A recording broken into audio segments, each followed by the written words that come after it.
Vale, creo que ya pueden ver la presentación en pantalla. Bueno, bienvenidos a este seminario gratuito de nuevo. Como cada enero abrimos el año con ganas e ilusión de presentar novedades y el de cursar de lo que va a ser la actividad de la sociedad y en este caso de la escuela para el nuevo año, ¿no?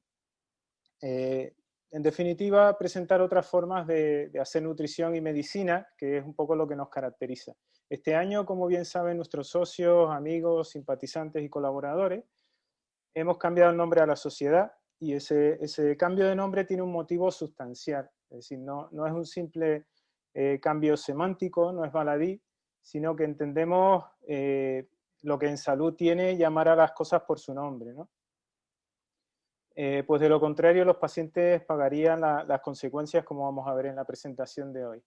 Y el nombre no podía ser otro que la prometedora salud, llámese salud a medicina, nutrición, actividad física y muchos otros factores que veremos a lo largo de la ponencia, que le dan un carácter de precisión. Es decir, ahora la SESMO va a pasar a llamarse Sociedad Española de Salud de Precisión, y esto no es solo un cambio semántico, sino que tiene un contenido y se va a ver, la impronta de ese contenido va a estar presente en nuestra tercera edición del máster, ¿no? Bien, vamos a presentarles, o voy a presentarles en este caso, con cierto detalle, en qué consiste esto relativo a la nutrición de precisión. El objetivo de la nutrición en general es mejorar la calidad de vida, minimizando principalmente la morbilidad y aumentando nuestra esperanza de vida o longevidad, ¿no? Para ello, lo que hacemos o lo que hemos hecho hasta la fecha es pautar normas, hacer pautas y normas para garantizar un estado óptimo de salud. Y de ahí han surgido las ingestas diarias recomendables, los objetivos nutricionales, las distintas guías alimentarias y, en definitiva, los programas y las políticas alimentarias y nutricionales. De ahí ha salido la pirámide de la nutrición saludable, el famoso plato de Harvard. Sin embargo, todos sabemos a día de hoy que este tipo de recomendaciones generalistas tienen muy poca efectividad y especialmente tienen muy poca efectividad en lo que se refiere a enfermedades crónicas, ¿no? Por eso nosotros abogamos por un cambio de paradigma y hablamos de nutrición personalizada. Veremos que luego tiene un matiz diferente y en realidad damos un paso más hacia adelante y hablamos de nutrición de precisión o salud de precisión.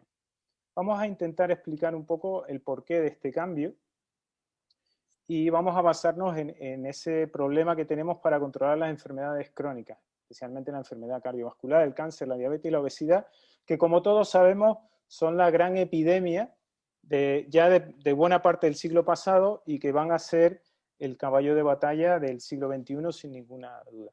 Lo primero que tenemos que hacer es considerar estas enfermedades como una enfermedad compleja multifactorial. Por lo tanto, tenemos que abordar el origen de estas enfermedades y ese origen va a ser multifactorial, ¿no?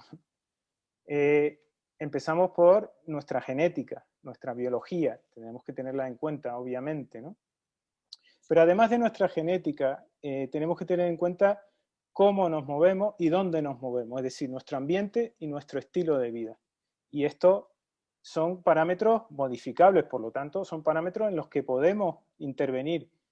Y de esta manera, digamos que modularíamos la expresión de nuestra genética, o lo que es lo mismo, nuestra epigenética y por tanto nuestro fenotipo, ¿no? Tener en cuenta que vivimos por encima de nuestras posibilidades en lo que se refiere a nuestros genes. Hay un gran desajuste entre nuestra genética y nuestro estilo de vida. Así es como vivimos en esta sociedad avanzada del siglo XXI, en contra de nuestra genética, y lo demuestra este artículo que cito aquí, del año 97, o sea que ya ha llovido, que compara, digamos, lo que comíamos y cómo nos movíamos, o cómo era nuestro estilo de vida en el Paleolítico, con respecto a hoy, ¿no? porque nuestros genes no han cambiado con respecto a esa época. Sin embargo, nuestro estilo de vida ha cambiado drásticamente.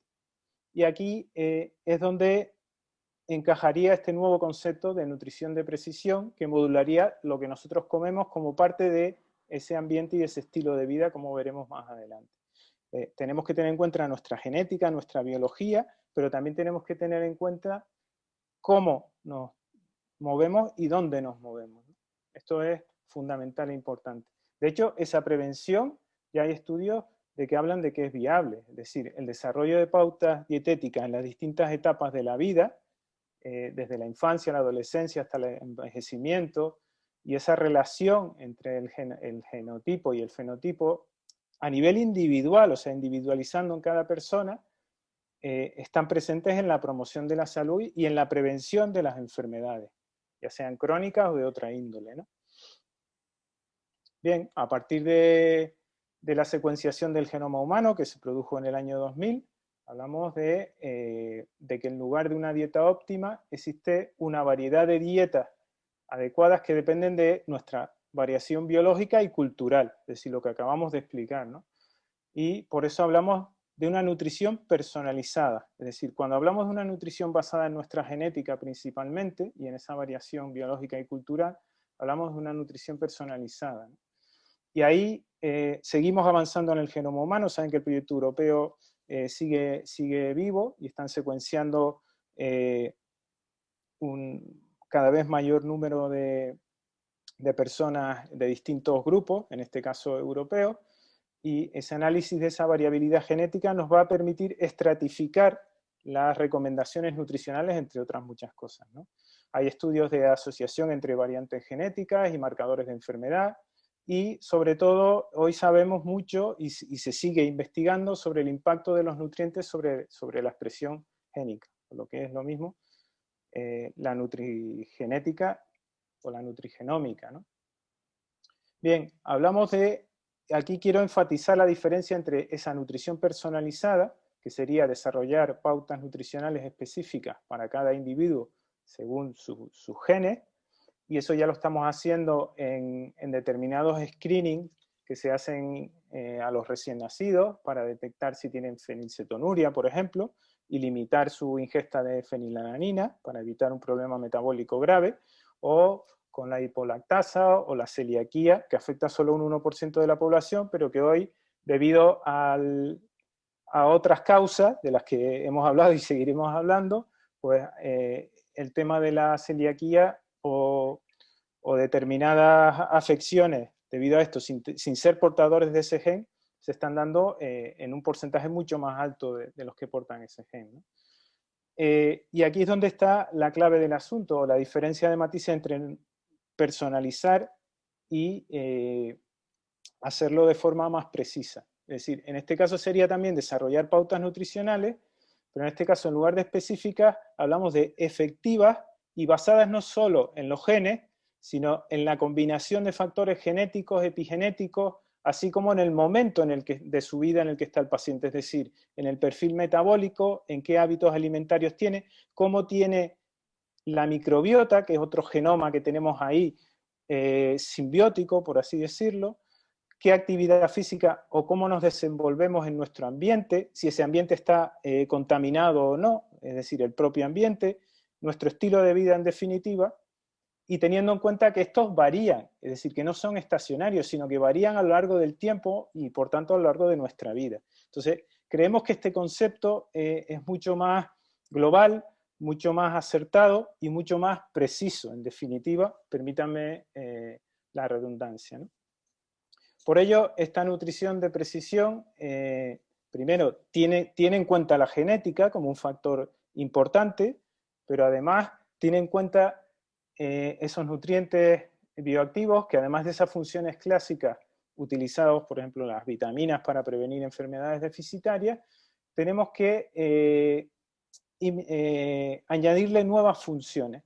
Como veremos a continuación, hay nutrientes que, según nuestra genética y nuestro fenotipo, pues nos van a permitir prevenir una enfermedad cardiovascular, por ejemplo, ¿no?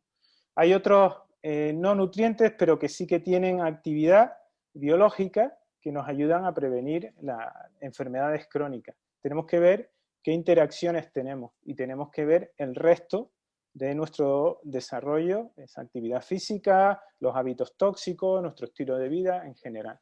Y esto sería un poco ese concepto que venimos a presentar hoy, que no es nuestro, por supuesto, que está avalado por muchas universidades, principalmente Stanford, que viene de un campo de investigación y que se ha empezado a aplicar sobre todo en el cáncer, pero que a día de hoy, con el desarrollo de las ciencias ómicas, podemos empezar a desarrollar en nuestra consulta, con ciertas limitaciones, pero creo que merece la pena intentarlo por las ventajas que lleva, ¿no?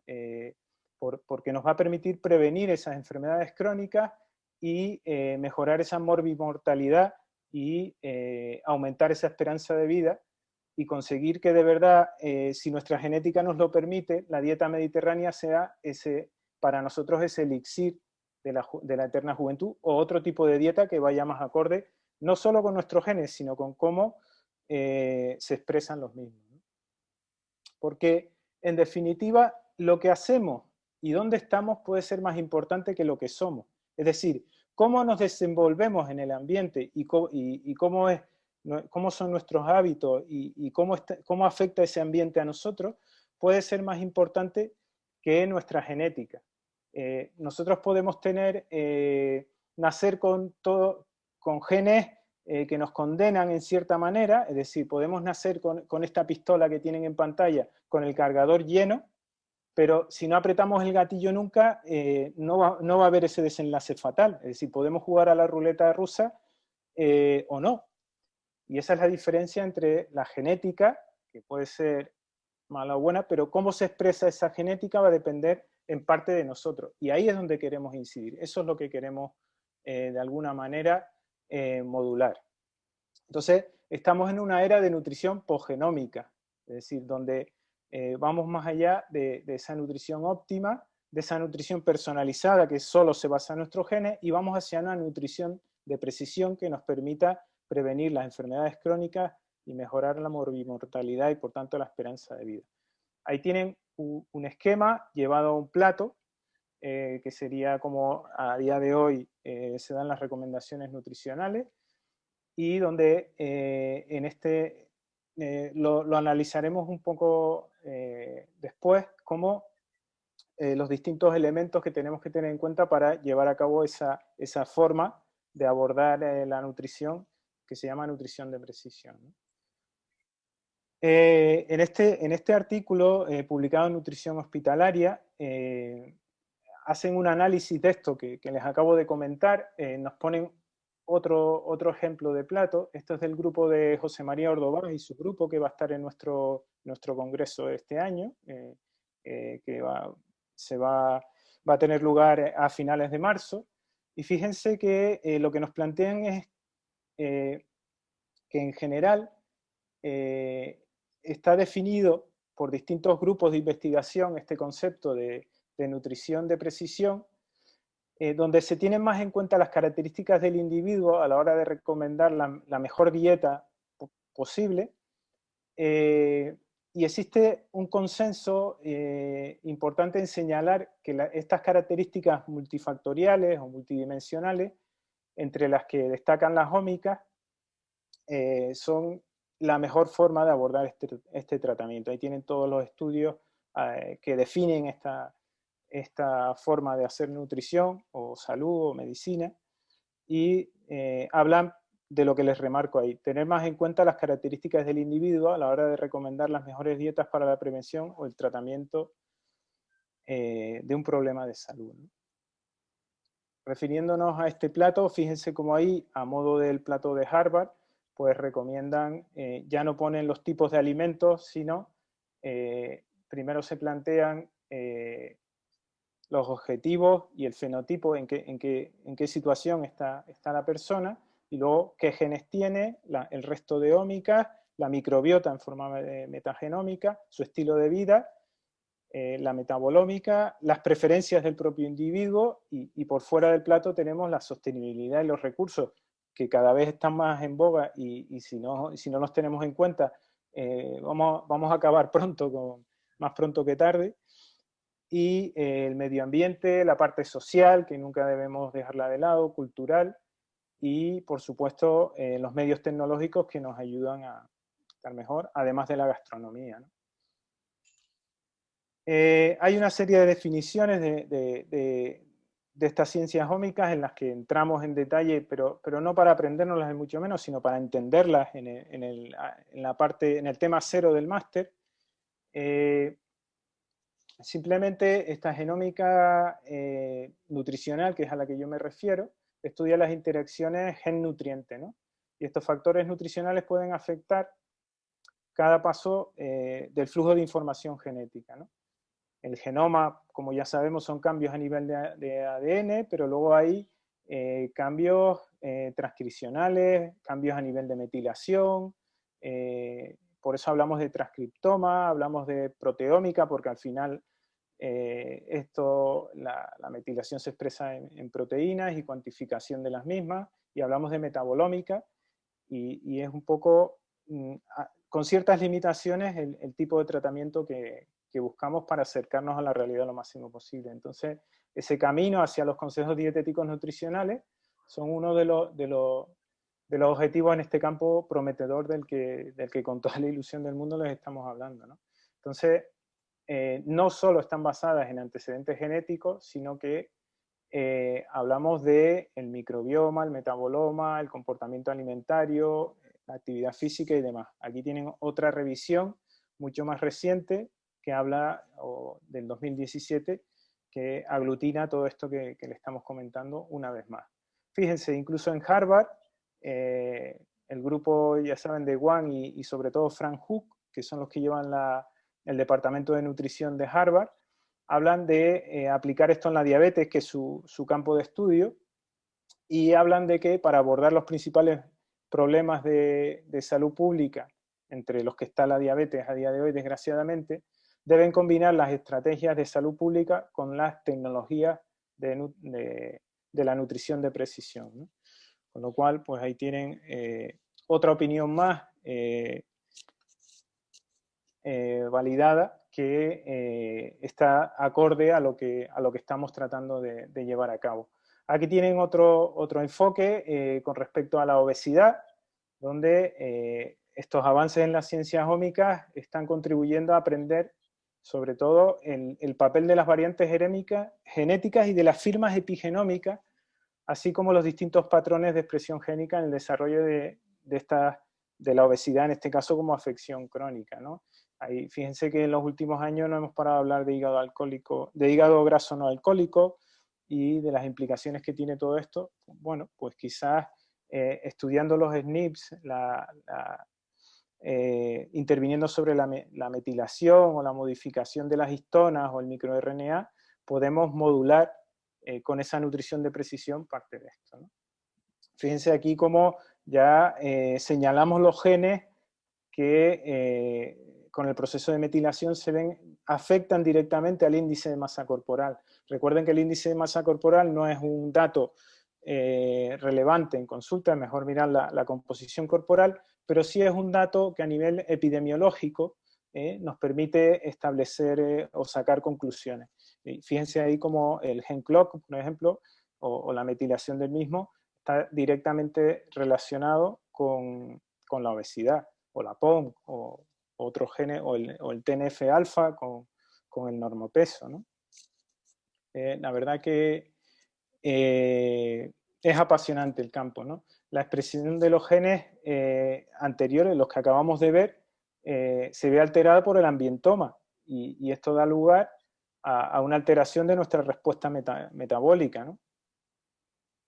Fíjense el plato de nutrición de precisión de este paper, que se refiere al síndrome metabólico en concreto, y nos dice que la comunidad científica generalmente está de acuerdo en que el futuro de la nutrición de precisión, perdón, en que el futuro de la nutrición va a ser el de precisión y no se basará únicamente en la nutrigenética, ¿no? Y ahí pues abordamos la nutrigenómica, la microbiota, el metaboloma, los hábitos dietéticos, la cronobiología la actividad física, entre otros factores, ¿no? Entonces, en lugar de una recomendación general, tenemos que cambiar el paradigma y hablar de tener en cuenta las distintas variabilidades, tener en cuenta la genética, desde la saciedad al apetito, o la sensibilidad que tenemos al consumo de los macronutrientes, de la grasa o los carbohidratos, según nuestra genética, ¿no? Dónde vivimos, las intolerancias, todo esto, bueno, pues se puede gestionar de una manera más precisa con este campo, ¿no? De hecho, en este paper lo que hablan es de establecer distintos niveles de nutrición de precisión, y esto es una recomendación de la Sociedad Internacional de Nutrigenética y Nutrigenómica, y digamos que una vez genotipada la mayor parte de los grupos poblacionales, pues establecer unas recomendaciones según esta estratificación del genotipado, ¿no? Y a partir de ahí poder establecer esa nutrición individualizada y dar un paso más haciendo esa parte en función de su genotipo y de sus hábitos, ¿no? Que sería la nutrición de precisión, que va a distintos niveles. Pongamos ejemplos de esto y ejemplos que nos permitan llevar a nuestra práctica clínica, que es lo que nos interesa, todo esto de lo que venimos hablando, ¿no? Que creo que más o menos va quedando claro. Por ejemplo, esta comida puede ser saludable para muchas personas, sin embargo para otros podría ser una bomba de relojería, ¿verdad? ¿Por qué? ¿Por qué ocurre esto? ¿Qué es lo que está pasando ahí? Bueno, pues seguramente la explicación a esto dilucidaría, por ejemplo, por qué Ansel Keys ocultó datos de su famoso estudio de los 7 países, ¿no? Y es que las características intrínsecas del individuo son las que van a motivar la diferente respuesta al consumo de lípidos ¿eh? de una misma intervención genética, ¿no? Aquí tienen, por ejemplo, como a 100 individuos sometidos a la misma dieta durante el mismo tiempo, y cómo varía o disminuye en este caso su colesterol total plasmático. Fíjense cómo hay una serie en función de la dieta hiporrespondedores, normorespondedores e hiperrespondedores. Bueno, pues esto explica muchas cosas de la enfermedad cardiovascular y de por qué determinadas personas pueden... Aquí se ve más claro, aquí tenemos los mecanismos moleculares que potencialmente se dan en esas interacciones nutrigenómicas y nutrigenéticas en el riesgo de la enfermedad cardiovascular. Ahí tenemos desde la ingesta de comida, nuestra microbiota, esa relación que hay entre los nutrientes que aportamos y nuestra expresión genética, y luego cómo se transforma, ¿no? En función de todos los factores que hemos visto, la metilación o las modificaciones que sufren la metilación y la epigenética, ¿no? Y cómo luego esto se transforma en lo que es nuestro lipidoma, metaboloma o proteoma, y da lugar a cómo se comporta o cuál es nuestro factor de riesgo cardiovascular. Las primeras investigaciones de genética y nutrigenómica se realizaron a partir del estudio de Framingham, con cortes americanas bastante extensas, y entre ellos ahí destacan algunos trabajos del grupo de José María Ordovás, y explicaron y detectaron muchos genes que tenían que ver con el riesgo cardiovascular, ¿no? Con todo lo que ello implica. Otro ejemplo interesante es por qué con respecto al consumo de café hay tanta controversia. Es decir, hay estudios que hablan de que la ingesta de café aumenta el riesgo de enfermedad coronaria. Hay otro tipo de estudios que hablan de que la cafeína carece de efectos sobre nuestro sistema cardiovascular. Y otros estudios hablan que, al contrario, el consumo moderado de café tiene efectos cardioprotectores. Pero ¿cómo puede ser esto, ¿no? Que haya tanta diversidad de datos. Pues gracias a estudios como el que tienen ahí en el pie de la diapositiva, del año 2016, hoy sabemos que parte de la variabilidad interindividual en la respuesta a factores cardiovasculares del consumo de cafeína tiene una base genética, por lo que se convierte en un efecto nutrigenético específico de la cafeína, ¿no? Entonces, ahí tienen otro ejemplo. Fíjense, he copiado esta diapositiva de la catedrática Ángeles Carvajal porque creo que ha conseguido integrar de una manera muy gráfica lo que es la cascada ómica, ¿sí? Cómo se ve afectada por el esposoma, llámese esposoma nuestro estado nutricional, nuestra dieta, nuestra actividad física, nuestro estilo de vida, nuestra edad, nuestra situación de estrés, nuestros hábitos de sueño, ¿eh? Cómo esté nuestra microbiota o segundo genoma, y con respecto a la variación o la expresión, que sería nuestro fenotipo, que lo podemos medir con biomarcadores, ¿eh? y cómo esto, digamos que condiciona ese fenotipo, ¿no? Y qué es lo que hay detrás. Estos sufijos de las ómicas que tienen un significado global y que tenemos que empezar a familiarizarnos con ellos y con su uso en consulta, ¿no? Con las limitaciones que tienen, pero creo que se puede extraer mucho, que ya lo estábamos haciendo en parte y que ahora, ubicándolos y llamando las cosas por su nombre, pues adquieren otro sentido y nos permiten avanzar y mejorar nuestros tratamientos. Fíjense con respecto a la vitamina D, ¿no? Como es un ejemplo de un mecanismo nutrigenómico directo, mediado en este caso por el calcitriol, y cómo ese receptor, ese VDR, el receptor retinoide X, y ese elemento respuesta de vitamina D, el VDR, pues para que la vitamina D pueda asociarse con otra proteína. Esa activación del VDR es lo que va a permitir que otros factores de transcripción se unan y puedan modular sobre los genes diana para producir esa proteína, ¿no? Es una de las aplicaciones directas con respecto a la vitamina C. O fíjense con respecto a la cúrcuma, ¿no? Como aquí nos explican desde el ámbito molecular y con esa migración del citoplasma al núcleo, de la expresión del NF-kappa beta, mediado por una fosforilación del IKK que da lugar al I-kappa beta y al NF-kappa beta, cómo modulan la VCAM, es decir, las células vasculares, que son el origen de la inflamación.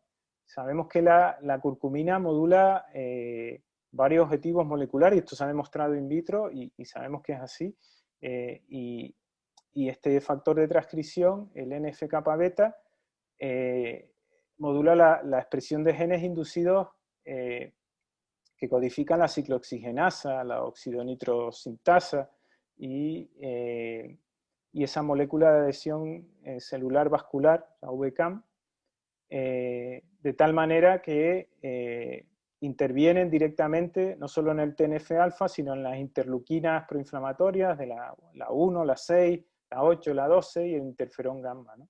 Que tienen otro ejemplo como desde esta base nutrigenómica se explica el uso de la curcumina inhibiendo el IKK, ¿no? Que está en la base de esta columna.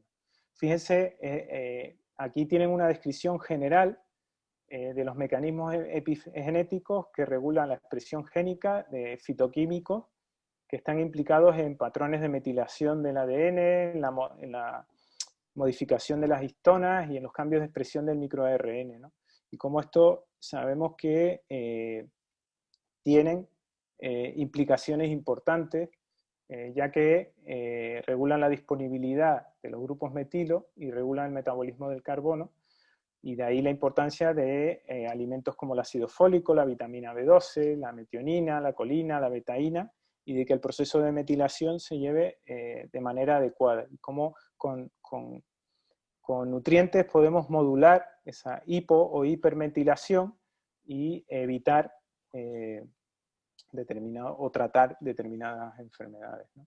Ya acabando un poco con esta parte de nutrición para dar paso a la parte de medicina del doctor Cubría, como conclusión,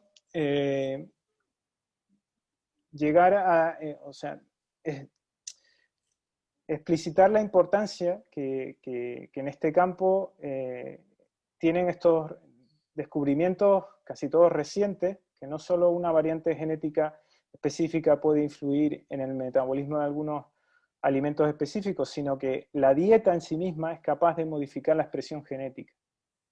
Entonces, estas consecuencias epigenéticas de la dieta están en toda desde nuestra reproducción a todas las fases de nuestra salud y enfermedad, ¿no? Por lo tanto, tenemos que tener tantas dietas como pacientes. Pues hoy en día, por ejemplo, cuando hablamos de cáncer, no hablamos de una única enfermedad. Ni siquiera decimos que hay un único tipo de cáncer de mama. Tiene una gran variabilidad. Bueno, pues todos estos estudios que provienen de la genética y del resto de ómicas relacionadas con la expresión de estos genes nos llevan a concluir que prácticamente sí, pero tenemos que hacerlo de una manera ordenada, estratificada y saber qué limitaciones y con qué ventajas contamos. Y ese es nuestro objetivo, ¿no? Por eso nos lleva a repensar la nutrición. Entre tanta dieta generalista, hemos de afinar las herramientas disponibles y tratar de aproximarnos lo máximo posible a la particularidad de nuestros pacientes. Y de esta manera cambiar las cosas, ¿no? Ahora tenemos parte de esa tecnología y tenemos que utilizar lo que tenemos a nuestro alcance, ¿no? Y esa es nuestra pretensión con este concepto de nutrición de precisión, y es lo que plasmaremos en nuestro máster, porque en parte muchas de estas consideraciones ya las estábamos aplicando, pero una vez que las ubicamos y las llamamos por su nombre, podemos dotarlas de mayor utilidad, ¿no? Bueno, hasta aquí mi parte y muchas gracias, y los dejo en buenas manos con el doctor Cubrías, y me quedo por si hubiera alguna pregunta de esta parte al final. Ahora soy el anfitrión, dice aquí. Sí. Bueno, yo ante todo, primero dar las buenas noches a los que estamos cercanos, las buenas tardes a los que estamos más lejanos, sobre todo el continente americano. Y sobre todas las cosas agradecer la presencia de los 30 y tantos que estamos reunidos. Y yo creo que esto, Astrid, hay que premiarlos de antemano, porque hoy estamos adaptados a que todos estos webinars se terminen grabando, se terminen dando a cualquier hora. Yo entiendo que cada cual tiene que hacer su vida y evidentemente esto es sumamente importante. Espérate un segundo, por favor. Ahora se va a oír mejor. Ahora. No se oye. Sí, ahora mejor. Ahora mejor. Hombre, si tengo unos cascos aquí que son maravillosos. Esto me lo enganchó mi hijo Andy, que eso es, mira, la velocidad con que se juega con los Logitech, estos son maravillosos. Anyway, en cualquier caso, decía que ante todo, creo que es extremadamente importante literalmente agradecer la presencia de los 30 y tantos que estamos, porque estamos viviendo una situación en la cual todo este desmadre que tenemos a nivel internacional con la pandemia famosa nos ha cambiado la forma de percibir la información, creo yo, de forma bastante importante. Entonces, muchas veces esperamos a que se graben para verlos en otro momento, y habitualmente los que hacen eso nunca lo terminan de ver. Así que los que están aquí están absolutamente, de alguna manera, ocupados y preocupados y destinando su tiempo para ello, y eso es agradecer. Bien, no me voy a demorar mucho. Yo creo que ha sido excelente te felicito, Rimán, la ponencia estupenda, además clara, precisa, objetiva. La verdad es que hay un vuelco sustancial en términos de conceptual con respecto a lo que veníamos haciendo, y no solamente conceptual, sino de dinámica de actividad y de valoración. Sobre todo por la valoración de una serie de aspectos que en el ámbito de la nutrición no se tenían habitualmente en cuenta, y que tú has descrito de una forma espectacular con ejemplos muy evidentes. Yo voy a intentar compartir con ustedes algunas diapositivas. La verdad es que tengo más de lo que me gusta, de lo que me gustase, ¿no? En términos de tiempo, no quiero aborrecerles mucho, pero de alguna manera queremos mostrar un poco un paseo por lo que pretendemos ofertar objetivamente desde el punto de vista de docencia dentro de este programa de formación, que le hemos llamado hace mucho tiempo el profesor Ruimán y yo Step by Step, porque hoy uno de los problemas que tenemos en términos de formación es justamente que llegamos a niveles literalmente incalculables, con graduaciones incluidas entre todo este asunto, y que terminamos por tener muy poca base en la formación. Y esto muchas veces lastra la velocidad o la posibilidad de generar una mejor atención a nuestros pacientes y de hacer una medicina, una nutrición, una salud, una atención al profesional, perdón, a nuestros pacientes desde el punto de vista lo más profesional posible. En esencia, la medicina de precisión, me encantó este paper publicado en PubMed que dice que tiene fundamentalmente 3 objetivos. Como bien ven en la pantalla, dicen que hay un objetivo fundamental que es el tratamiento adecuado, como decía Ruimán anteriormente. El segundo es el paciente adecuado, que no es lo mismo, ¿eh? Y el tercero, por si fuera poco, es el momento adecuado. Entonces empieza uno a ver estos conceptos y empieza a decir, caramba, si esto es lo que estábamos haciendo en la práctica clínica. Bueno, pues entonces es que la cosa va cambiando de nombre porque nosotros estábamos un poco que por delante en la práctica clínica de lo que se venía diciendo que había que hacer. No, literalmente estábamos instaurando la aplicación de una serie de conceptos en la práctica clínica que ya tenían mucho que ver con este perfil. Así se generó, deja ver porque a ver, anyway, aquí.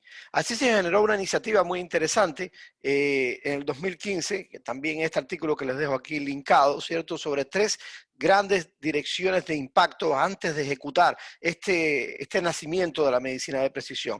Una de ellas era optimizar y mejorar la atención de salud, o sea, es decir, un enfoque innovador para la prevención de la enfermedad. Prevención, esto está inside, ya está dentro de lo que habitualmente habíamos hablado previamente años atrás.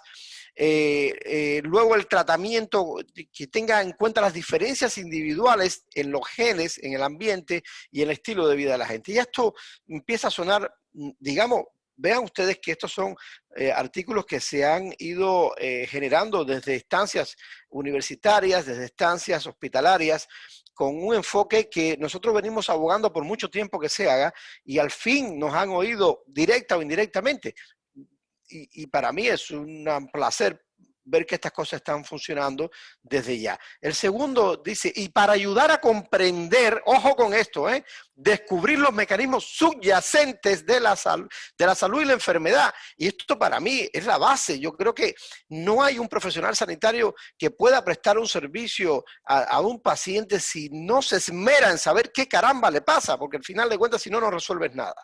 Es decir, la medicina de precisión brinda a los médicos herramientas para comprender mejor los complejos mecanismos subyacentes a la salud, enfermedad o afección de un paciente. Rescate obligatorio de la bioquímica y la fisiología en la práctica clínica. Y por tercero, nos dice que para permitir que los médicos podamos seleccionar una serie de terapias mucho más efectivas que mejoren el rendimiento de los tratamientos que sean más eficaces. Entonces, esto a mí me encantó, literalmente hablando. Y sale este paper y dice, esperen que el futuro médico, el futuro de la asistencia sanitaria es la medicina de precisión, que se va a basar en algoritmos. Eso lo podemos cuestionar, lo veremos más adelante. Sabemos que el pasado era una medicina de intuición. Ojo, cuidado, una medicina de intuición que el médico que lo hiciese bien era como decía mi abuela en paz descanse, un medicazo. Cuidado, que se podían hacer cosas muy interesantes desde este punto de vista. Y uno de los errores conceptuales en la actualidad con respecto a lo que hacemos es basar el abordaje médico solo en la medicina basada, comillas, en la evidencia. ¿En qué evidencia? En la evidencia que nos dan los clinical trials. Pero si nosotros leemos a Marcia Angels, vemos que el 90% de los clinical trials tienen conflicto de interés. Entonces, cuidado con la evidencia que practicas. Si nosotros echamos atrás y recuperamos signos y síntomas, tocamos al paciente, el paciente existe. No es un monumento, no es un espacio en el tiempo que se ha detenido, existe. Es importante oírlo, es importante tocarlo. Entonces recuperamos, que es lo que estamos haciendo en salud de precisión, es recuperar esto, ver esto con un ojo crítico y objetivo, y sin lugar a duda, aprovechar lo que nos dan las herramientas del siglo XXI.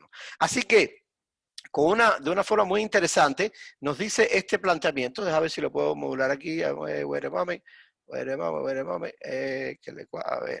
ver si lo puedo quitar de acá. Espera un segundito.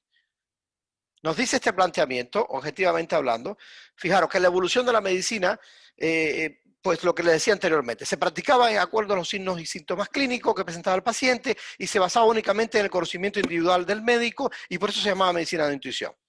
Ojalá que haya muchos médicos en la actualidad que tengan el olfato de la medicina de intuición que tenían muchos que hoy día peinan o peinamos canas. Actualmente la medicina se basa en la evidencia producida por una investigación científica, muy científica, con un ojo que hay que tener muy grande encima, porque si no leemos como Dios manda todo lo que está en el paper, no nos damos cuenta que muchos de ellos tienen grandes conflictos de intereses. ¿Nos creemos esto o no?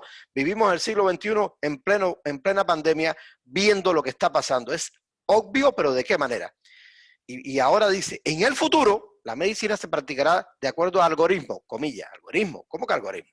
Sí, porque habrán algoritmos, no hay duda alguna, a poco andar, que tomarán decisiones que los médicos no tendremos capacidad de tomar si es que no tomamos las riendas y rescatamos el uso y la implicación de una serie de variables que es lo que pretendemos enseñar en este programa de formación. Por eso es que es fundamental considerar las características del enfermo, del paciente, como su genoma, epigenoma, estilo de vida, constituyendo la medicina de precisión. Ok, de acuerdo. Vean ustedes que resulta conceptualmente interesante.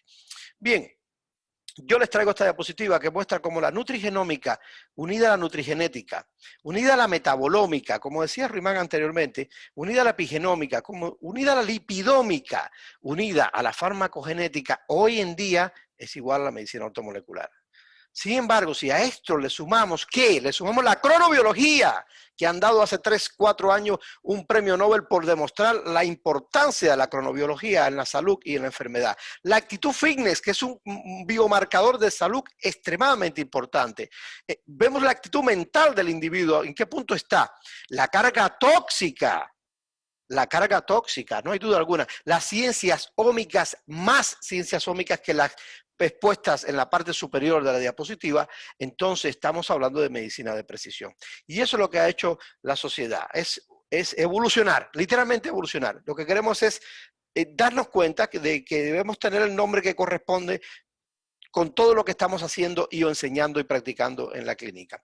Pero la Universidad de San Francisco, o de California, en San Francisco, hace mención a este paper diciendo, oye, es imposible el siglo XXI practicar medicina sin que sea de precisión y por ende tener ciencias ómicas en el medio. Pero ciencia ómica es más que la genómica, por supuesto que es más que la genómica. Como decía Ruimán, es genómica, es epigenómica, es transcriptoma, es proteoma, es metaboloma, es fenosoma, es esposoma, es ambioma y como veremos adelante, ya hace 2 años, yo di esta ponencia en la Sociedad Española de Nutrición y Medicina Ortomolecular, integración de las ciencias ómicas en la práctica clínica. Posiblemente hoy día le tenemos que llamar integración de las ciencias ómicas en la práctica clínica de precisión. Bien, ¿y qué son las ciencias ómicas? Oiga, pues aquellas que permiten estudiar un gran número de moléculas implicadas en el funcionamiento de un organismo, y que en las últimas décadas el avance tecnológico ha permitido el estudio a gran escala de muchos genes, proteínas y metabolitos. Y esto lo tenemos en la práctica clínica, les vamos a poner ejemplo en un rato. Ciencias ómicas en universidades, tremenda la cantidad de universidades y revistas que están hoy en día aportando mucha información sobre las ciencias ómicas porque es una realidad inexorable si queremos hacer medicina y nutrición del siglo XXI. Claro, esto parece que se complica y hasta ahora muchos nos podrían oír y decir, Dios mío, ¿qué estamos oyendo? ¿En qué nos vamos a meter? La genómica, la transcriptómica, la farmacogenómica, la metabolómica, la epigenómica, la proteómica, que se nos complica para la práctica clínica. Ni tanto, señores. Miren un modelo de diagnóstico sin y con las ómicas. Tan sencillo como esto. Fijaros lo que ven aquí. El método antiguo versus el método nuevo. El método antiguo, un paciente le toma una biopsia, va al laboratorio, el anatomopatólogo la informa y se acabó. Hoy en día, y esto como bien decía Ruimán, se está desarrollando gracias al señor o a quien sea, mucho en el ámbito del cáncer, y así será con cada vez más patología, pues se tiene una biopsia o un examen de sangre, se hacen análisis proteómicos, se hacen análisis genómicos, se vehiculan hacia una base de datos enorme que ya vamos teniendo gracias al genoma, y la práctica del mismo, y entonces se emite un diagnóstico mucho más certero. No hay duda alguna que esto es importante. Pero sí, Jorge, es cierto que estás hablando de genómica, estás hablando de transcriptómica, estás hablando de proteómica, estás hablando de epigenómica, de ambientoma, de esposoma, de microbioma, de metaboloma y de lipidómica. ¿Y qué hacía este hombre hace 60 años atrás? Dar los primeros pasos en este ambiente, no hay duda alguna, hay que ser objetivo. Linus Pauling fue uno de los primeros que dio paso en la aplicación clínica, sin que semánticamente se llamase así, lo estaba haciendo. Y lo ha hecho Abraham Hoffer, cuando utilizando adecuados niveles de niacina, modula el comportamiento esquizoide de los pacientes literalmente esquizofrénicos. Y lo ha hecho nuestro queridísimo promotor objetivo del uso del DMCO. Es importantísimo el valor que tiene el DMCO como herramienta en diferentes perfiles, desde la capacidad que tiene de mantener un miocardio en una función adecuada cuando se hace una circulación extracorpórea, hasta el manejo que tiene para comprometer literalmente el radical hidroxilo secundariamente a una producción excesiva de una reacción de Fenton-Haber-Weiss. Y lo ha hecho el profesor Efraín Olseuer hace mucho tiempo. Es sin lugar a duda un gran expositor de todos estos antecedentes que semánticamente se podrían llamar de otra forma. Incluso hemos colaborado nosotros cuando participamos en uno de sus congresos, los últimos 9 que hemos ido, y hablamos de lipidómica de membranas. Entonces, las ómicas en la salud de la precisión tienen un espacio inexorable que no podemos para nada evadir. Es medicina y nutrición del siglo XXI. O estamos o no estamos, literalmente hablando. Y esto es muy difícil, Jorge, es muy extraño, es muy complicado. No, no es así. Cuando nosotros hacemos un análisis de metabolitos orgánicos en orina, estamos haciendo medicina y nutrición de precisión. Evidentemente, porque estamos utilizando ómicas. Cuando hacemos un análisis de metabolitos estrogénicos en orina, los estamos haciendo. Cuando medimos los ácidos grasos en eritrocitos, lo estamos haciendo. Cuando hacemos un estudio de estrés oxidativo, lo estamos haciendo. Cuando tenemos la capacidad y la perspicacia de hacer estudios enzimáticos para ver qué capacidad de toxificación tiene el individuo, lo estamos haciendo. Pero cuando revisamos ese segundo genoma, como decía Riemann, si no es que es el primero en algún que otro momento, porque se lo pelean, también lo estamos haciendo. Sin lugar a dudas, nutrigenómicos, estudios y nutrigenéticos lo evidencian hace mucho tiempo. Y la variación, la valoración de los individuos con variables de fenotipo intermedio, o sea, aquellos que no han expresado la entidad, la enfermedad, pero tienen una constelación de alteraciones moleculares, lo estamos haciendo. Pilares de estudio y manejo. Es importante en el ámbito de lo que vamos a enseñar, saber el nivel de emociones, de percepción, de estrés que tiene el individuo, porque esto enferma o ayuda. Ya lo decía Stephen Porges, lo hablaremos en la ponencia que nos toca en el Congreso. Un individuo inseguro es un individuo que no puede curar, literalmente hablando. Hay que ver si el individuo tiene un hábito defecatorio adecuado, si realmente se está impregnado de tóxicos por su estilo de vida o no. Hay que saber si el individuo hace actividad física, cuál y qué frecuencia. Hay que ver si el individuo maltrata la cronodirrupción a diestra y a siniestra. Hay que saber si el individuo trabaja y en qué trabaja y qué hace, cuántas horas está sentado, cuántas horas. Esto es importantísimo en la práctica clínica. Y dónde vive y con quiénes. No es lo mismo vivir con una relación muy positiva en el día a día o vivir en un ambiente absolutamente tóxico. Y el dónde es muy importante, como decía nuestro querido Nicolás Olea, más vale saber que el código postal en muchas ocasiones superior el valor que nos aporta contra el código genético.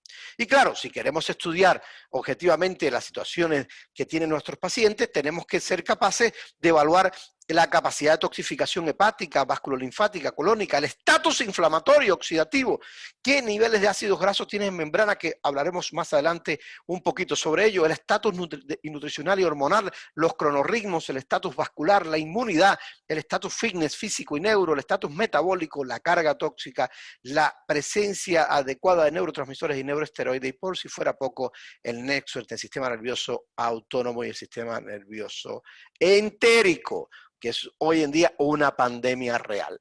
Pero bien, si revisamos algunos paradigmas y nuevos conceptos médicos que nos gustaría repasar con ustedes en un rato, podríamos decir literalmente que hasta qué punto seguimos vilipendiando las grasas, hasta qué punto seguimos mal conceptuando el colesterol como elemento de génesis en la enfermedad cardiovascular. ¿Esto es realmente razonable? ¿Estamos hablando de cantidad o calidad? Basta revisar la Sociedad Española de Cardiología, donde en sus protocolos de abordaje para el estudio menciona la importancia de estudiar la densidad de la low density lipoprotein versus la cantidad. Ellos mismos, pues no se hace en el ámbito clínico. ¿Por qué no?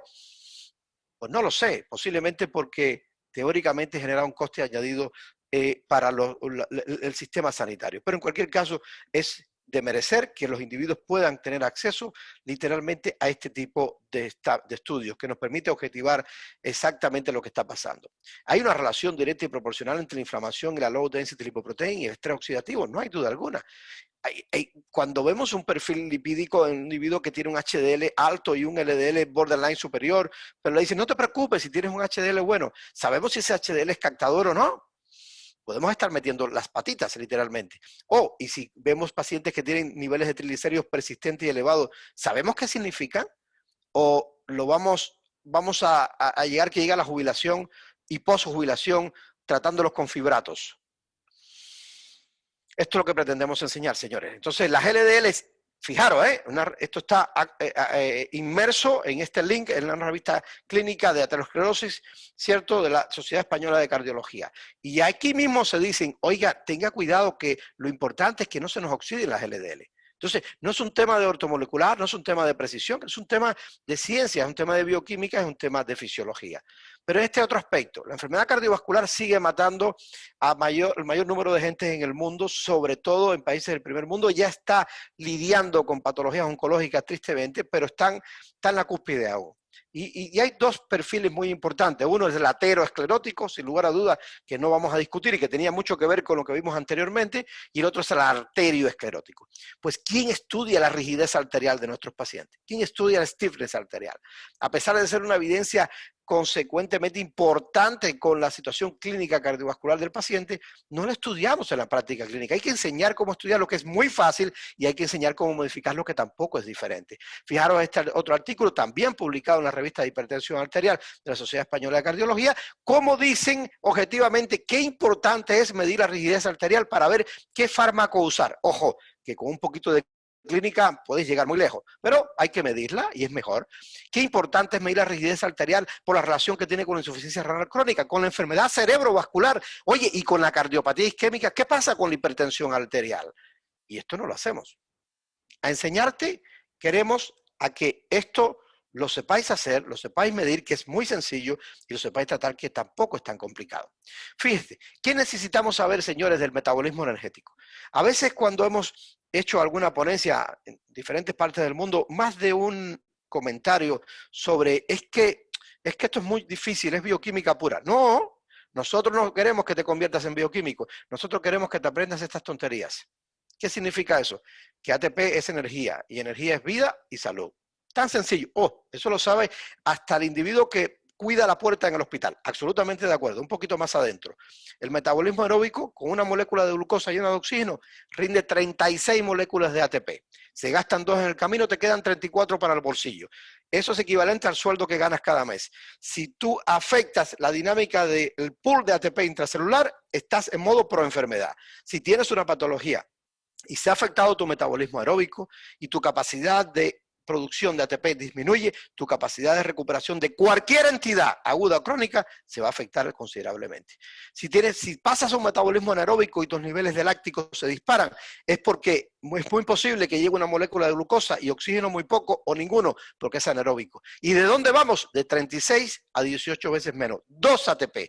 Entonces después culpamos a los pacientes que tienen fibromialgia y que tienen una enfermedad que se la inventan, que tienen una enfermedad que no tiene explicación. No, la fibromialgia es una isquemia reperfusión. Es pasar de 36 a 2 ATP con una relación bastante de tendencia a 2 más que a 36. Por tanto, sufren, literalmente sufren. Oiga, ¿y qué pasa? ¿Cómo se produce esto del metabolismo aeróbico? Oiga, que con la glucosa a través de la glucosa fosfato deshidrogenasa se convierte en pirúvico, y que el pirúvico tiene la capacidad de entrar al ciclo de Krebs en forma de acetil-CoA, y la acetil-CoA tiene la capacidad de ir hacia malonil-CoA y aumentar la síntesis de triglicéridos. Entonces podemos empezar a entender por qué hay muchos individuos que tienen una tendencia a la hipertrigliceridemia sostenida. No es tan difícil. ¿Y por qué si tengo otra opción? Claro, Glucosa, glucosa 6-fosfato deshidrogenasa, glucólisis aeróbica, recuerden, básico, básico. Les juro que difícil no es. Y además es estructuralmente importante porque lo puedes aplicar en diferentes condiciones. ¿Y rinde qué? Oxalacético. Oxalacético entra al ciclo de Krebs favoreciendo que se cebe el mismo y que rinda equivalentes de reducción para la cadena respiratoria. Eso es toda la bioquímica que queremos que quieras, que sepas, ¿no? No hay mucho más. Ahora, si queréis practicar lipidómica en clínica, no hay que esperar a que los centros hospitalarios despierten con la medicina de precisión y la nutrición de precisión. En España demorará muchos años, no hay duda alguna, y en la mayoría de los países en el mundo también. Los gringos están por delante en esto en términos conceptuales, mas no todo lo aplican tampoco. Entonces es importante saber que tenemos una composición en las membranas celulares, que las membranas celulares, como bien describieron más de un excelente científico, incluyendo a Bruce Lipton, es el cerebro de la célula y no el ADN. Ok, el ADN nuclear. Ok, entonces, si esas membranas tienen unos niveles de ácidos grasos que no son adecuados, esto puede favorecer la rigidez de la membrana, sin lugar a duda, o la flexibilidad.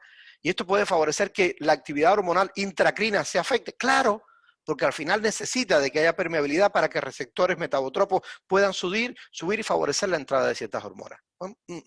Ya esto empieza a pegar en clínica, ¿cierto? Tengo una rigidez de membrana importante, tengo un paciente con hipotiroidismo que tiene niveles de TSH borderline superior, que tiene niveles de T3 y T4 en borderline inferior y que tiene unos niveles de T reversa alto.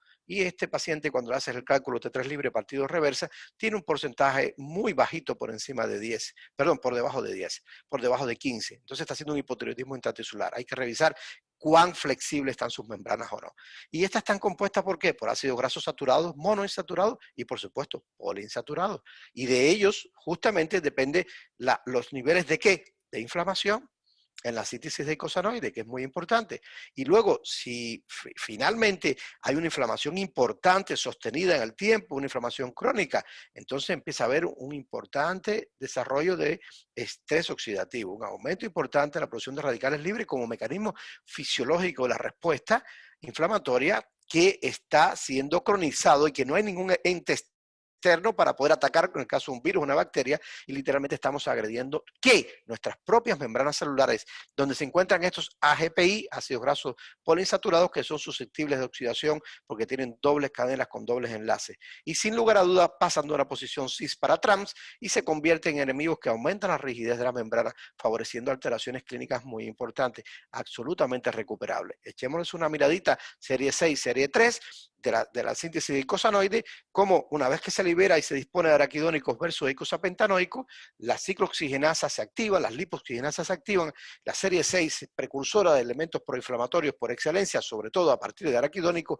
no hablo de gamma-lilonénico y de homo-gamma-lilonénico, y sin lugar a duda, la serie 3 tiene una serie, valga la redundancia, de prostanoides y de leucotrienos, que son capaces de modular la respuesta inflamatoria. Yo no les llamaría antiinflamatorios, les llamaría moduladores de la inflamación, protectinas, resolvinas, maresinas, dependen de ello. Sin lugar a duda podemos juzgar mucho más la presencia de DPA, aparte del DHA, también tiene valía. Pero estamos dando un abanico o un barniz para que revisemos estos datos. ¿Conocéis el valor terapéutico del nutracéutico? Literalmente, señores, esto es para el médico promedio convencional que empieza a conocer este ámbito, es absolutamente espectacular, porque empiezas a conocer que no solamente tienes herramientas farmacéuticas para poder controlar diferentes situaciones, que los nutracéuticos generan un beneficio importante, muchas veces sinérgico con fármacos, que te permiten ir reduciendo categóricamente la dosis de fármaco, evitando que hayan efectos secundarios de los mismos y favoreciendo, sin lugar a dudas, las mejores prestaciones de los mismos también. Entonces, hay opciones enormes de poder manejar. Nosotros hacemos una formación de 10 horas de nutracéutico explicando de la A a la Z en qué se pueden aplicar, de qué manera pueden coexistir con diferentes fármacos y de qué manera es importante que no se usen con algunos fármacos. Bueno, si nosotros hacemos una revisión global a lo que pone PubMed a día de hoy sobre la toxicidad medioambiental y la salud, nos encontramos sin lugar a duda una cantidad de artículos incontables. Incontables, vean ustedes que no es poco. Esto es una de las cosas que tiene en cuenta la medicina de nutrición de precisión. Claro, y entonces tenemos que saber cómo nos afectan estos tóxicos desde el punto de vista fisiopatogénico, porque hoy en día esto se menciona casi habitualmente en el plano de la toxicidad aguda, jamás en la crónica. jamás en la crónica. Entonces, hay tóxicos medioambientales que son elementos disruptores endocrinos muy importantes, hay tóxicos medioambientales que son carcinogénicos, esto es muy importante, hay tóxicos que generan paralelamente un estrés oxidativo sustancialmente importante y hay tóxicos que generan muchísimas más situaciones que debemos saber estudiar. Acuérdense de un concepto muy sencillo, bioacumulación es igual a enfermedad y mientras más enfermo estés, tu capacidad de toxificación se afecta aún más. Por eso es importante que dediquemos tiempo, y lo hacemos, en el área preclínica, en el área básica, a trabajar sobre el conocimiento de la capacidad de toxificación hepática del individuo. Parece ser, para muchos, que esto funciona pero maravillosamente para todos, y no es así. Hay poor metabolizers, o sea, hay metabolizadores pobres, hay metabolizadores intermedios y muy lentos. Y hay muchas variables que disponen la actividad del citocromo P450 y que permiten saber si tú eres un paciente que tiene un riesgo a desarrollar una serie de síntomas clínicos cuando ingieres un fármaco específico o si eres capaz de metabolizarlo adecuadamente. La nutrición, la medicina del siglo XXI exige que la farmacología sea a través de la farmacogenómica. Porque si tú sabes si tienes un CYP2D6 lento, sabes que si tienes que usar un fármaco que se va a activar a través de esa enzima, pues entonces tienes que reducir ostensiblemente esa dosis por debajo de la dosis habitual del paciente, porque vas a inducir efectos secundarios muy negativos en el enfermo y efectos primarios ninguno. Y esto es medicina del siglo XXI y lo podemos estudiar todos los días en nuestros pacientes, a merced de que la vulnerabilidad en los procesos de toxificación es uno de los factores que favorece grotescamente que los metales pesados actúen como elementos muy desastrosos en la clínica del individuo. Esto hay que revisarlo. Y si nosotros echamos una miradita a lo que dice justamente PubMed hace ya muy poco tiempo en relación a la enfermedad cardiovascular y los metales pesados, salen muchísimos artículos. Vean ustedes qué interesante, pero muchísimos. Si nosotros revisamos lo que dice PubMed con respecto a los metales pesados y las enfermedades neurológicas, y si revisamos lo que dice PubMed y los metales pesados con el cáncer, vean ustedes que sale un camión de datos. ¿Y esto quién lo tiene en cuenta? Nadie. ¿Por qué no lo vamos a tener nosotros? Si son los pacientes los que sufren esta situación. Si nosotros revisamos este artículo con objetivos inesperados de la terapia por quelación, este artículo hecho por el grupo interesantísimo del cardiólogo Gervasio Lamas en el Mount Sinai Medical Hospital en Miami Beach. Este artículo fue muy importante, están terminando el TAC 2, el TAC 1 ya está hecho, con una demostración absoluta del beneficio que tiene, sobre todo en pacientes diabéticos cardiópatas, con un beneficio absolutamente, como dice, inesperado, absolutamente criticado, pero evidentemente no pudieron con la evidencia que está publicada y demostrada. Así que el tema de los metales pesados dan para mucho, sin lugar a dudas, porque claro, si tenéis polimorfismo a nivel enzimático en la capacidad de toxificación que favorezcan que te intoxiques con facilidad, pues estáis más jodidos.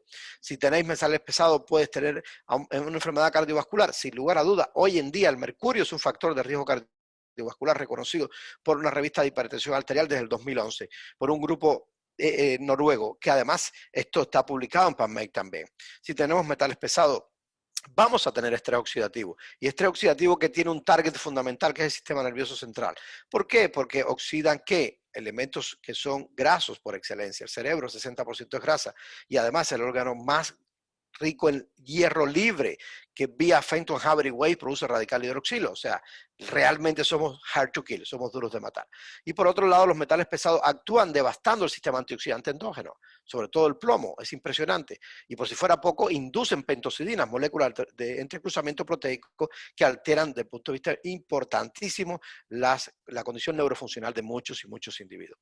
Pero el problema, señores, es que hoy en día seguimos dejando la bioquímica a un lado. Porque es cierto que nos han formado con estos bloques de bioquímica en la carrera de medicina que es para asustarnos, literalmente es el filtro de muchísimos grupos de médicos que quedan anclados fallecen en el ámbito de la bioquímica y esto nos asusta. Realmente lo hacemos con una necesidad de probar, más ¿quién lo hace con la práctica clínica? Pues en la práctica clínica hay una capacidad enorme de hacer uso de estas herramientas cuando son traducidas a través de estos programas de formación.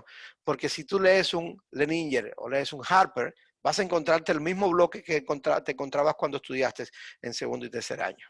Por tanto, no rompáis la cabeza. es traducir elementos bioquímicos a la práctica clínica. No queremos hacernos bioquímicos, dejémosle eso a los bioquímicos. Para eso es importante revisar el concepto de los radicales libres en la salud y en la enfermedad. Desde Denham Hartmann, mostrando que la presencia excesiva de radicales libres favorece consecuentemente el envejecimiento, hay inflamación y envejecimiento asociados a la producción de radicales libres, hasta el beneficio que tienen los radicales libres para poder incentivar el sistema de defensa del individuo a través de la propia inflamación. La apoptosis se lleva a cabo gracias a la presencia de radicales libres. Por tanto, el uso de antioxidantes de forma absolutamente suprafisiológica no va a traer más que deterioro y capacidad de desarrollar otras entidades muy serias, incluyendo cáncer. Por eso es muy importante, así como es importante tener clarísimo el target de los radicales libres. Los radicales libres nos van a oxidar las membranas, nos van a oxidar las proteínas, nos van a oxidar el núcleo celular, nos van a hacer daño. Y hoy se sabe que el estrés oxidativo tiene un nexo importante con un sinnúmero de patologías. ¿Qué patologías no tienen relación con el estrés oxidativo? Ahí lo ven en su slide, en el slide a la izquierda. ¿Qué patología se escapa? Ninguna se escapa. Entonces, ¿cómo es posible que seamos profesionales de la salud y no tengamos muy claro esto? Hay que tenerlo muy claro. Hay que saber controlar, primero medir el estrés oxidativo, hay que controlar el estrés oxidativo, hay que saber con qué herramienta lo podemos hacer desde el punto de vista nutrigenómico y con qué herramienta lo podemos hacer con herramientas que sean literalmente incluso nutracéuticos o algún fármaco que nos pueda ayudar indefectiblemente cuando somos capaces de estudiar de estimular el NRF2 con el objetivo de incentivar el sistema antioxidante endógeno, siendo esto una variable importante. Claro, y hablando de radicales libres, si nosotros producimos en exceso a nivel mitocondrial, producimos un daño mitocondrial. La densidad mitocondrial se retrae y evidentemente si la densidad mitocondrial se retrae vamos a tener una tendencia a disminuir la disponibilidad de ATP intracelular que, como les decía anteriormente, tiene un nexo fundamental con respecto a estar en un modo salud o en modo enfermedad. Por tanto, sufrimiento mitocondrial hoy es absolutamente medible y es muy importante, no solamente el individuo que quiera hacer medicina anti-aging o medicina para evitar un envejecimiento patológico. Es también importante en pacientes que tienen una serie de patologías que están hoy día tildadas como patologías huérfanas, muchas de ellas incluyendo la propia fibromialgia, y que el trasfondo es un sufrimiento mitocondrial importante. Claro, porque ese sufrimiento mitocondrial muchas veces, sobre todo en el paciente con fibromialgia, y aquel que tiene un infarto pasa exactamente igual, y aquel que tiene una artrosis pasa bastante parecido, está mediado por este proceso bioquímico fisiológico de isquemia-reperfusión. En la isquemia se produce una reducción importante de la llegada de oxígeno y nutrientes a los tejidos y eso trae consigo una reducción del pool de ATP. Cuando se produce un incremento de la bomba de hidrogeniones, entra sodio, calcio, sale y vuelve a salir sodio, se produce una relajación del vascular, aumenta la perfusión y hay una restauración de la cantidad de sangre que llega a ese tejido. Eso trae consigo que aumente la producción de radicales libres, pudiendo quedar una lesión secundaria a este nivel. Esto es absolutamente medible, estudiable y sin lugar a duda tratable. Claro, para terminar ya, que nos hemos ido extendiendo un poquillo, la inmersión en el endotelio vascular. Es sumamente interesante el endotelio. Es una maravilla de estructura. El endotelio es un órgano literalmente ubicuo, un órgano literalmente capaz de mantener nuestra salud constante desde el punto de vista cardiovascular si somos capaces de cuidarlo. Hoy, ¿cómo estudiar el endotelio? ¿Cómo estudiar la disfunción que puede haber del mismo? Hay factores que pueden regresar la disfunción sin lugar a dudas. El nexo que tiene el endotelio con la oxidación de la low density lipoprotein y la disfunción del mismo asociado a la génesis de enfermedades cardiovasculares es sumamente importante y mucho debíamos saber conceptualmente de que cada hombre realmente no tiene la edad que dice su reloj, tiene la edad que dicen sus arterias. Y por si fuera poco, reclutar elementos ómicos en la salud de precisión, genómica, epigenómica, transcriptómica, proteómica, metabolómica, lipidómica, microbioma, microbiota y en el ámbito fisiológico, por si fuera poco. Esto es crucial. Por ejemplo, aquí tienen uno, es lo que vemos hoy en día en tantos individuos que hay una pandemia de permeabilidad intestinal y ese binomio insulino-resistencia y endotoxemia que se induce. Y como yo mencioné en nuestro libro, con un intestino poroso, la inflamación y la autoinmunidad abren las puertas para el desarrollo de un sinnúmero de patologías literalmente nefastas.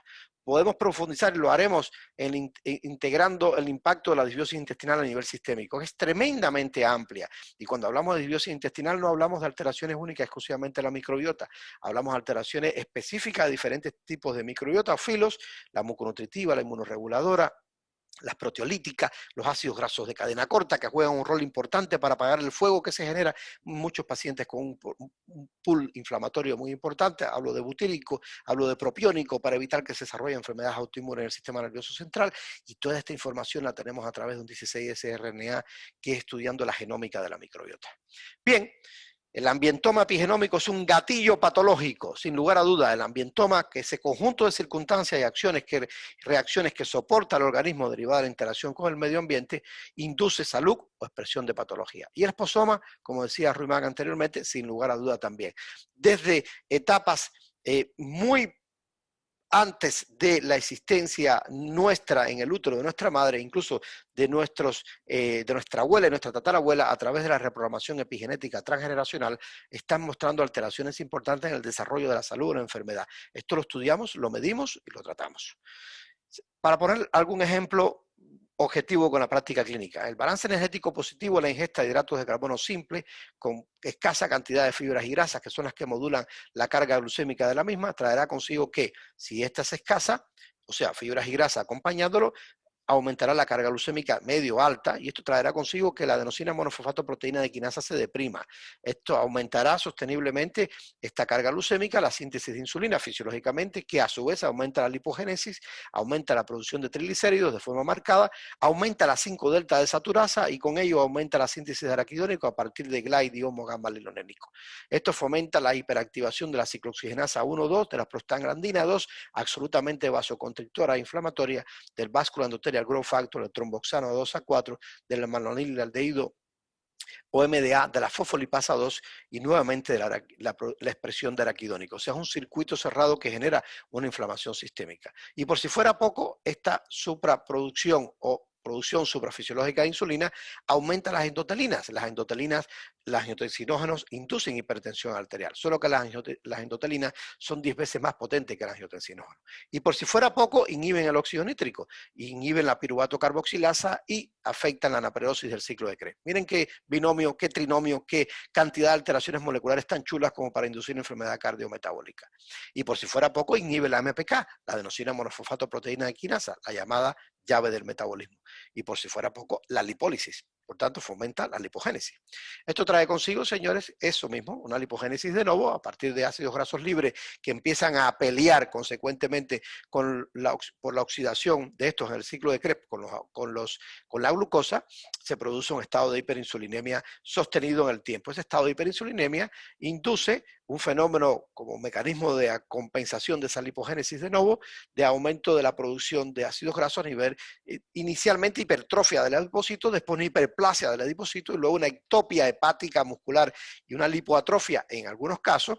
Esa ectopia hepática trae consigo la esteatosis hepática tan conocida hoy, y la muscular trae un concepto que yo aprendí hace mucho tiempo de la mano de uno de los grandes profesores que estará en el próximo evento, próximo congreso nuestro, que el profesor Carlos Savera, mi profesor de hace muchísimo tiempo, que describió cuando nadie hablaba de esto y se llama glicolipotoxicidad intramiocelular. Por si fuera poco, ese aumento de la actividad depositaria, como buen órgano absolutamente proinflamatorio, induce mayor expresión de interleuquina 6 de la mala, no de la que viene del ejercicio físico, 8, 17, lectina, resistina y por si fuera poco, TNF-alfa. El TNF-alfa fomenta la afectación o afecta a la fosforilación de tirosina en treonina, bloqueando los receptores GLUT4 en la membrana celular, y esto genera insulinoresistencia. Así nace una insulinoresistencia por una ingesta inadecuada y desmesurada de lo que no se tiene que comer, y por ende nace la glicolipotoxicidad intramiocelular.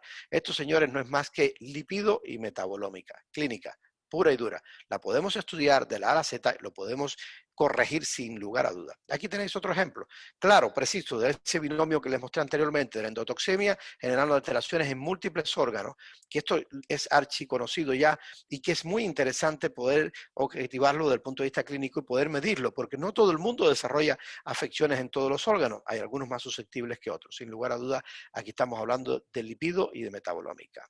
Y otro ejemplo muy importante que integra la microbiota con el resto de ácidos grasos de cadena corta, ácidos grasos de cadena media, media, ácidos grasos de cadena larga, ¿cierto? Con la presencia de endotoxemia, con alteraciones sistémicas, con la alteración, las alteraciones asociadas en todo el ámbito inmunológico, con las alteraciones metabólicas de los lípidos, sin lugar a dudas, y con las alteraciones asociadas a la resistencia insulínica hepática, con la expresión de adiponectina y la alteración de una serie de marcadores que traen consigo el desarrollo de múltiples enfermedades asociadas al individuo obeso, entonces estamos haciendo lipidómica, metabolómica y microbioma.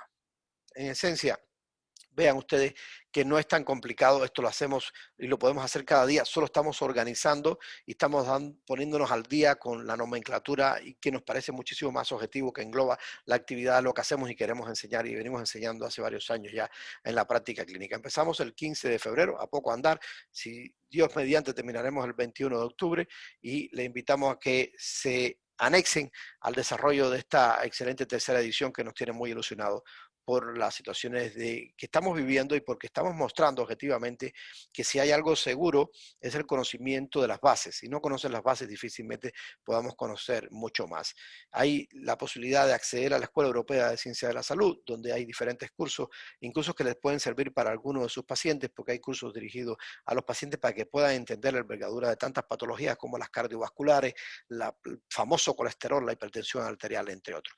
Y sin lugar a duda también invitarles a este congreso próximo, que ha sido un reto tremendo, pero estamos muy, muy ilusionados con el mismo, porque estamos tirando de una plataforma literalmente única en esencia para el desarrollo de estos eventos, que va a parecer que estamos en vivo y en directo de una forma bastante, bastante interesante. Recuerden que así será. Y para concluir, decir lo que decía nuestro querido y amigo profesor Julián Bayón, en paz descanse, la medicina solo hay una. La integración es importante en medicina, sobre todo si se hace sobre la base de la medicina de precisión. La ortomolecular ha sido siempre una medicina con carácter de precisión. Hoy en día pasa a ser uno de los eslabones fundamentales en el manejo.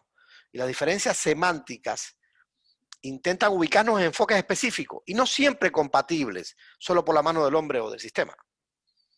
La mejor manera de defender, señores, lo que hacemos es sabiendo en profundidad lo que defendemos. No dejemos que decidan por nosotros, decidamos nosotros por nosotros, que es lo más importante. Muchas gracias. Bueno. Muchas gracias, doctor Cubría. Vamos a ver si hay alguna pregunta. Si hay alguno vivo todavía, puede que hayan preguntas. Si alguno de los espectadores tiene alguna duda, pueden ponerla a través del chat y la solucionamos en directo. Yo de verdad agradecer a los 30 y tantos que están aquí, porque aguantar un viernes hasta ahora unas charlas con esta densidad, pues merece un aplauso, por lo menos por mi parte, ¿no? Y aparte del aplauso, merece, aparte de aplauso, algún que otro regalo. Sí. Estar pendientes al correo y os enviaremos un correo ahora al terminar. Sí, nos pregunta Rocío si las clases serán grabadas y luego en directo. A ver, a lo largo de todo lo que dura el máster, e incluso un tiempo después, no inferior a 6 meses, las clases van a estar grabadas y accesibles en todo momento, ¿no? Eso sí que quería dejarlo claro, porque nos da la posibilidad de seguir el máster a nuestro ritmo y desde cualquier lugar y en cualquier momento, ¿no? Vamos abriendo los módulos en base a un esquema, a un programa, pero luego quedan abiertos a lo largo de todo lo que dura la formación e incluso un tiempo después no inferior a 6 meses. Nos preguntan también si hay fechas por cada módulo, y sí, pueden consultar las fechas en las que sale cada módulo y en las que sea el webinar a través del programa que encontrarán en la web de la escuela. Por aquí hay otra pregunta que dice: ¿hay actividades prácticas? Bueno, la actividad práctica dentro de este tipo de formación es el pasar consulta. Entonces, dada la situación que estamos viendo en este momento, es complicado. De todas formas, sí aclarar que es una formación paso a paso, donde empezamos con una formación básica, donde explicamos estos conceptos de bioquímica, pero desde el primer momento intentando aplicarlos. No pretendemos que sea una clase magistral de bioquímica, ni mucho menos, sino vamos a dar lo justo para poder aplicarlo, incluso en la parte básica. Luego una parte intermedia donde se centran los 6 pilares de actuación. Y luego sí que hay una parte clínica donde contamos con expertos en cada materia que hablan de su práctica clínica directa y donde nos dan protocolos y nos dan formas de actuar y de llevar a nuestra consulta, ¿no? Esto es importante. Sí que se requiere un trabajo final de máster. Cuando se superan todos los módulos van a tener un tutor que les va a asesorar para la hora de realizar este trabajo. También tienen toda la información sobre esto en la web y cualquier cosa también nos pueden escribir. El trabajo final de máster además es muy interesante porque muchos alumnos ya de otras ediciones han terminado haciendo trabajos magníficos que luego le damos la posibilidad de ponerlos en las revistas de la sociedad y de poder publicarse como corresponde, porque finalmente son ustedes los que van a seguir engrosando las filas de la sociedad y el desarrollo de las mismas en la medida que os vais formando y van desarrollando trabajos maravillosos como han hecho otros. Inés nos pregunta qué consiste este trabajo y es simplemente elegir un tema de los que se han abordado en el curso o uno que tenga relación por parte de ustedes como alumnos y guiados por un tutor hacer una revisión bibliográfica o hacer una simulación de un trabajo de investigación en consulta y exponerlo, ¿no? En esto consistiría esta tesis o trabajo de fin de máster, ¿no? ¿Hay alguna otra pregunta por aquí de Sandra? Sandra López nos dice si se puede adelantar módulos. No entiendo la pregunta, ¿cómo se puede adelantar módulos? Sandra, Sí, se refiere a si puede avanzar en el programa. El programa, digamos que los módulos se van abriendo en una cronología ya establecida, ¿no? No los puedes ver antes, pero el ritmo que llevamos está pensado para que lo lleve cualquier persona que ya está trabajando, ¿no? Entonces... Claro, y porque además muchos módulos al final de ellos tienen un webinar, que es una reunión con los profesores, y eso es muy importante de cara, además es una cosa literalmente que vamos a empezar a hacer este año, antes no se hacía. Sí, porque antes teníamos una parte presencial que ahora es imposible, ¿no? Claro. Entonces los webinars nos anexan ese eslabón que habíamos perdido del área presencial, y es importante que ese webinar participen porque se puede exprimir al profe. Y eso es crucial para poder tener profundidad en lo que estamos haciendo. Sí, en este sentido tienen un foro de cada tema en el aula para dudas específicas de ese tema y al final de cada tema hay un webinar, como les decía el doctor Cubrías ahora, con el profesor específico de ese tema donde en directo pueden preguntar las dudas y resolverlas, ¿no? Nos pregunta María Paula que si tuviéramos que diferenciar este máster con el de PNI, ¿en qué se diferenciarían y en qué se asemejan? Esa pregunta se la dejo al doctor, rodando. Rodando y para que le dé bien. Yo, porque doy clases también en el máster de PNI. Bueno, anyway, en primer lugar, hay una diferencia notable con este máster, con la mayoría de los que yo he visto, e incluso los que participo como profesor, que es que este máster tiene una cronología diseñada de step by step. O sea, hay otros máster, como algunos de PNI que conozco, que realmente en ellos se hace un parcheo de datos. Una cosa es que yo venga como profesor y dé una cantidad de información, venga otro y dé otra cantidad de información.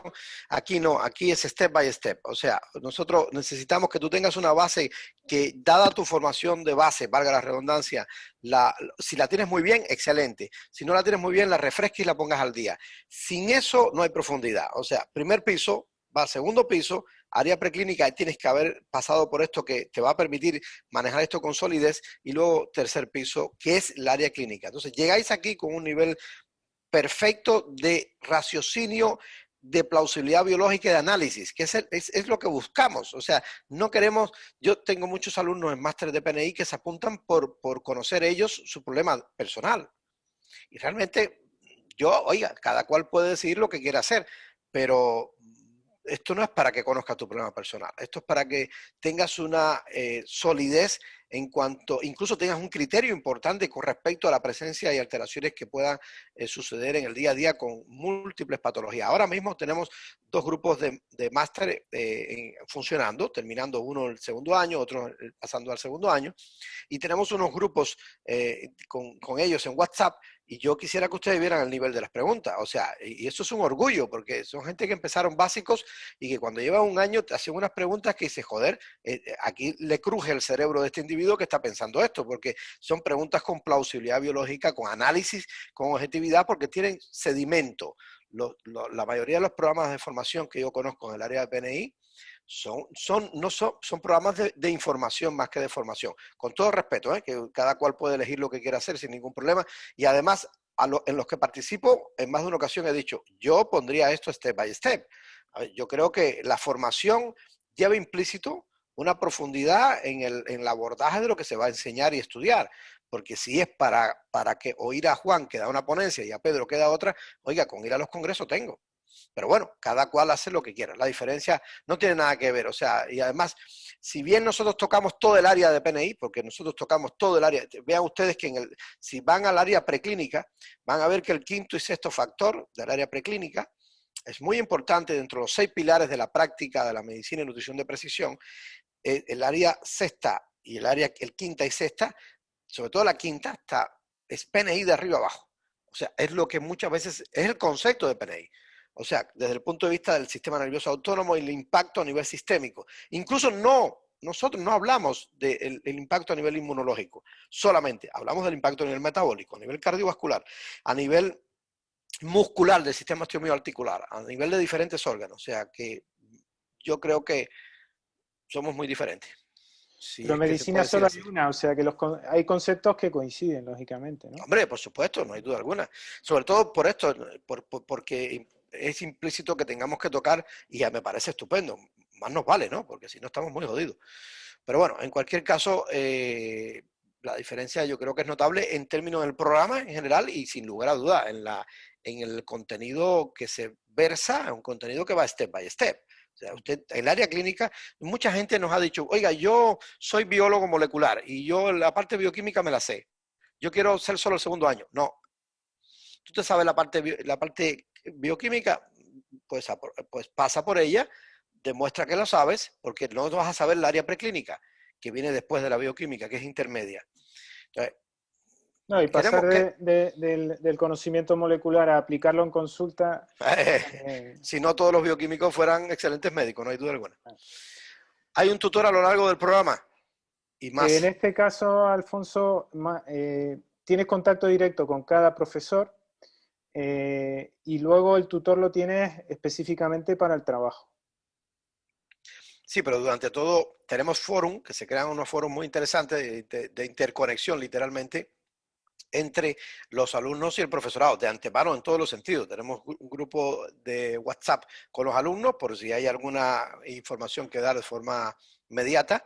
Y luego tenemos dentro de la plataforma algunos foros que además el hecho de tener cercanía con los webinars habitualmente le quita premura al uso de los foros, pero están abiertos para que si tiene alguna duda cualquier alumno lo pueda, sobre todo en el acompañamiento del área preclínica y el área básica, que ahí estamos el profesor Ruimán y yo siempre pendientes, no hay duda alguna.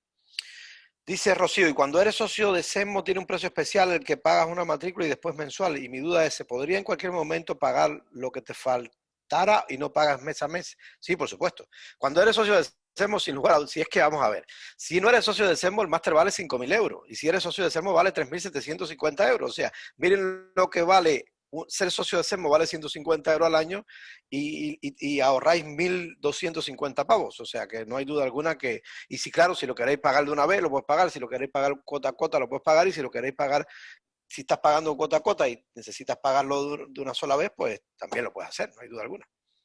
Sesiones de preguntas y respuestas, no hay duda, y estas sesiones, Cecilia, sobre todo, se hacen en el propio webinar, ahí se exprime al profesor y hacemos esa sesión porque nos parece que es lo menos que puede pasar para tener una formación congruente, o sea... Sí, además de en las sesiones, que para mí son lo más importante, porque hay un vis a vis con el profesor, que ya decimos, especialista cada uno en su parcela, tienes el grupo de WhatsApp y además el foro abierto, o sea que en cualquier momento puedes preguntar y con inmediatez tienes la respuesta, ¿no? Oye, mira, hay una pregunta importante de Elizabeth Marchán. Ella nos comenta que le encantó la explicación y que ella es médico general en Ecuador y que realmente va a ser lo fundamental para entender lo que aprendimos en la bioquímica de la carrera. Sin embargo, le surge una duda que cómo podría hacer esos exámenes de laboratorio tan específicos en un país como el de ella. Por ese lado, me siento que quedaría atada de mano. No, no es así, Elizabeth. Yo tengo muchos pacientes de Centro y Sudamérica, muchos alumnos de Centro y Sudamérica, pacientes también. Pero los alumnos nuestros de Centro y Sudamérica, incluso hay varios de ellos en el programa actual, nosotros tenemos en el área clínica, yo parto dando una charla que se llama exámenes funcionales. Estos exámenes funcionales son exámenes muy sencillos que se pueden hacer en el ámbito de la consulta, que están disponibles en Centro y Sudamérica. De hecho, literalmente yo los aprendí allí. Y son exámenes funcionales que nos pueden acercar muchísimo a estos exámenes que suelen ser un poco más, primero, más costosos y segundo, más complicados de hacer.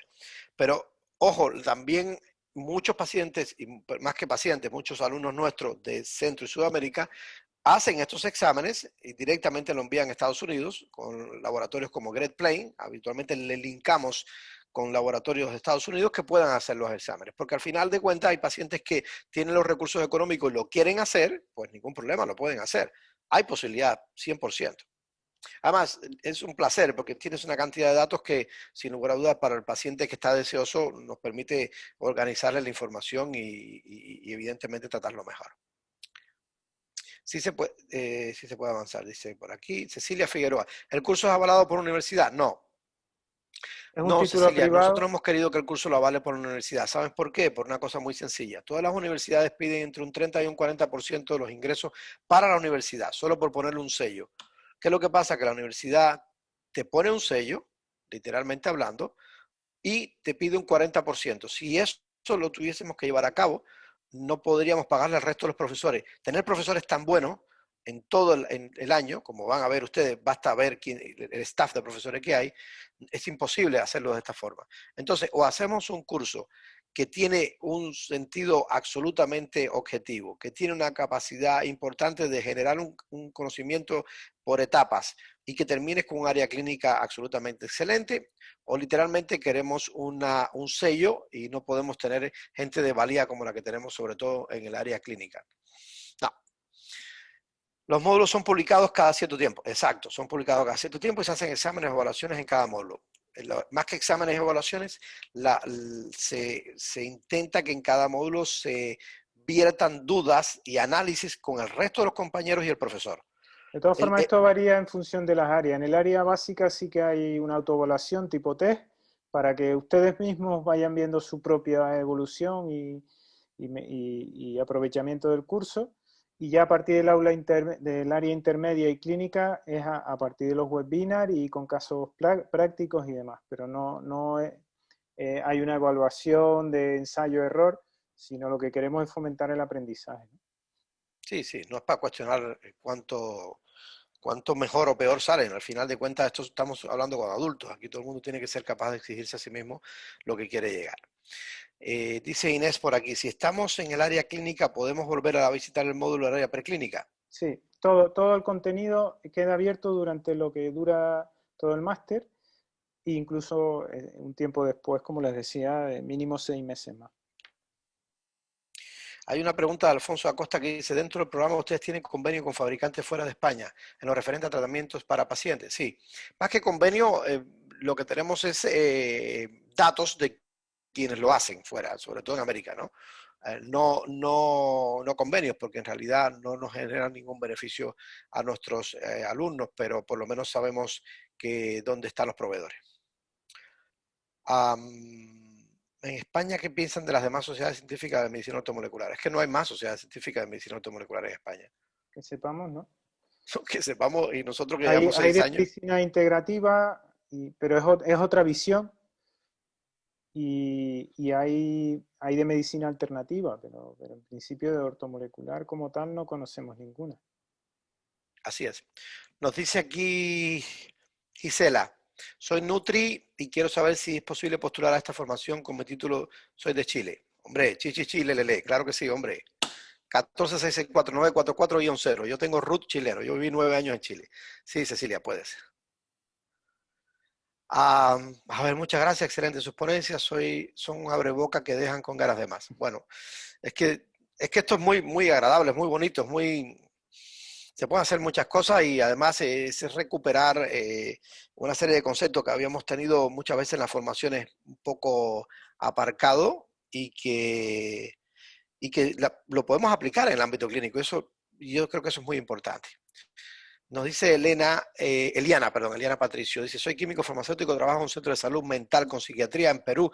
Muchas de estas enfermedades tienen origen en su estilo de vida, por ello deseo agregar a nuestra atención este método. Mi consulta es a lugares para hacer este tipo de exámenes que piden, sobre todo los nuevos y los nutracéuticos, ¿cómo los obtendría? Supe de algunos, pero no sé si los hay. Bueno, sí, y de hecho, si estás en Perú, te podemos conectar con Rosita Juárez, que es la coordinadora de la actividad en este ámbito allí, que te puede ayudar mucho con el tema de los nutracéuticos y con los exámenes.